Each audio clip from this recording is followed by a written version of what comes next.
Claire, our son just turned 1 and you're asking for a divorce over something this ridiculous. You're completely insane. Brandon clenched his fists in anger, his eyes wide with disbelief. Sign the papers. See you at the city hall at 9 a.m. tomorrow. I couldn't be bothered to argue anymore. I threw down the divorce agreement and turned to leave. The guests were once again dumbfounded. No one could understand why the couple they all admired, the so-called perfect pair, was suddenly falling apart like this. Flicker of panic and confusion crossed Brandon's eyes. His parents immediately frowned, their expressions darkening. They hadn't expected me to be this resolute. His assistant, Bella, yanked me back and tried to persuade me. Who says guys can't like stuffed toys? Stop being crazy and just apologize to Brandon. Don't forget how much Brandon dotes on you. When you said you liked the plums from the neighboring city, he drove there overnight just to buy them. When he heard you were going into labor, he braved a massive storm to rush home.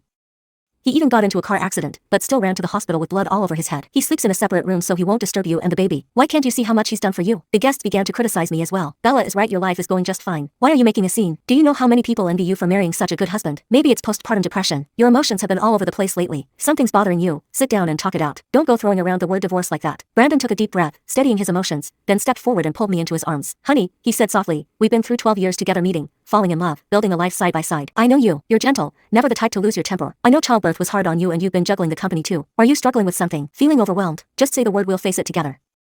His words, full of concern, only made the crowd admire him more and made me seem even more ungrateful in their eyes. Claire, my dear, his mother finally spoke after a long silence. I may be retired and no longer involved in business, but people still respect me. We're family. If something's wrong, say it. Don't keep it bottled up inside. Even his father, who had stayed quiet all this time, now chose to speak, choosing to believe in my character. After all, I was the daughter-in-law they had carefully chosen. Ignoring everyone's eyes on me, I shook Brandon away and said coldly, it's simple. I don't love you anymore. The room fell into stunned silence. What? Say that again. Brandon froze, his eyes gradually turning red. I said I don't love you anymore. Did you hear it clearly this time? With that, I stepped around Brandon and started to walk away.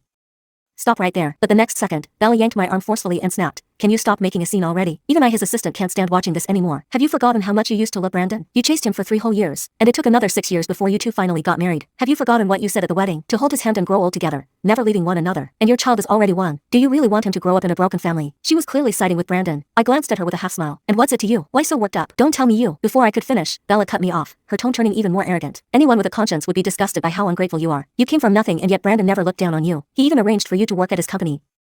If it weren't for his family, do you think you'd be living the life you are now? That you'd be sitting in the CEO chair? I slapped her across the face without hesitation. You're just an assistant. Know your place. Brandon immediately panicked. Claire, are you crazy? What gives you the right to hit Bella? He shook me aside and hurried to help Bella up from the ground, his eyes filled with worry for her. She deserved it. I snapped. I clenched my fists, standing my ground without the slightest hint of guilt. Immediately, the mood shifted. Everyone's impression of me soured. They all began to think that my usual gentle demeanor had just been an act. That underneath it all, I was fake, short-tempered and always looking to stir up trouble. Bella rushed to Brandon and said tearfully, I'm sorry, Brandon. This is all my fault. I shouldn't have spoken out of turn. I upset her. Please don't blame her. She lowered her head slightly, her voice full of remorse. It's not your fault, Brandon said gently. It's me who dragged you into this.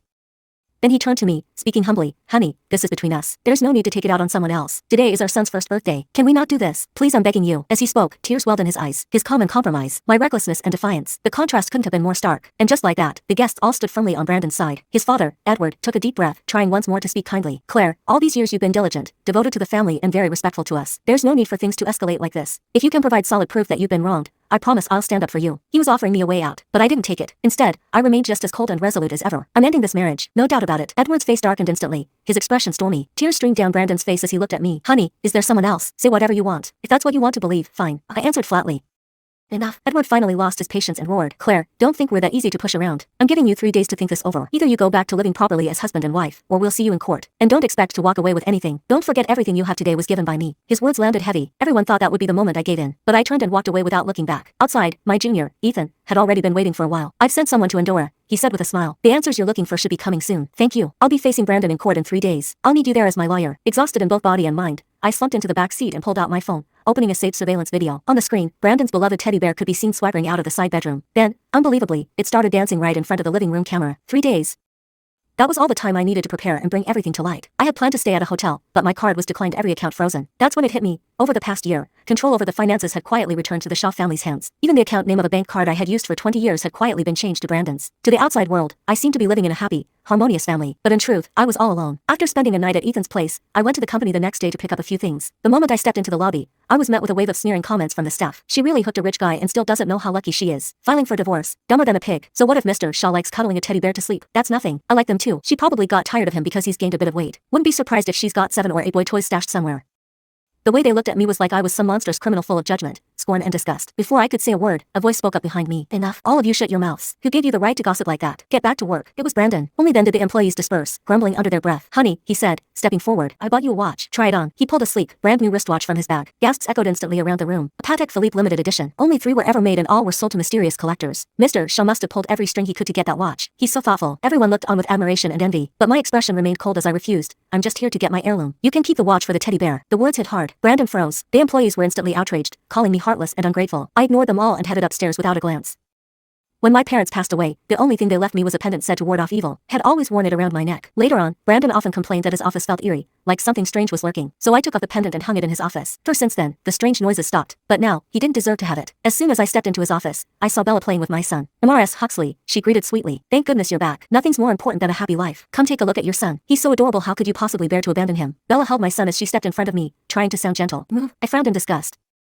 Mrs. Huxley, she said, still smiling stiffly, this is your son. Don't tell me you won't even spare him a glance. Get out of my way. I snapped, shoving her aside and walking straight into the office. I reached up and took the pendant down from the wall. That's when the sound of crying pierced the air. I turned around. Bella and my son had both fallen to the floor. Just then, Brandon walked in with several senior executives and saw it all. He rushed forward to scoop our son into his arms, quickly checking him over. Only after confirming the boy was unharmed did he finally breathe again. What happened? His gaze darted between me and Bella. Lowering her head, Bella spoke softly. I just wanted Mrs. Huxley to take a look at her son, but she didn't want to. She pushed me away. It's my fault. If I'd stood more steadily, I wouldn't have fallen. What? Without hesitation, Brandon turned around and slapped me hard across the face. His voice roared with fury.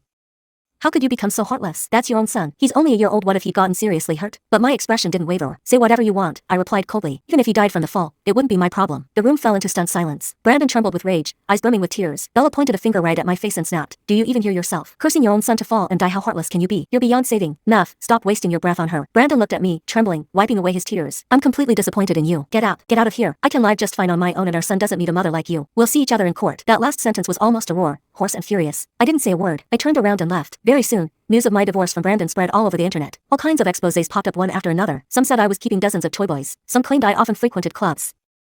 Some even said I had illegitimate sons and daughters out there. They even presented photos as so-called evidence. I was nailed to the pillar of shame, labeled by netizens as a heartless, ungrateful woman who abandoned her husband and child, a despicable, shameless slut. But I chose to remain silent, offering no explanation. It wasn't until 3 days later that I finally appeared in court. Since the trial was public, not only were friends and family present, but a large number of media outlets had also shown up. Claire, this is your last chance. Admit your mistakes and move on with your life, Brandon said, clenching his fists as he stared at me. Bella chimed in from the side. You're clearly in the wrong. You're bound to lose the case and walk away with nothing. How will you even survive after that? Who would want anything to do with you? You'd better give in now, or you'll end up sleeping on the streets. Brandon's parents sat with stern expressions. Claire, said his father, I hope you seriously consider the consequences.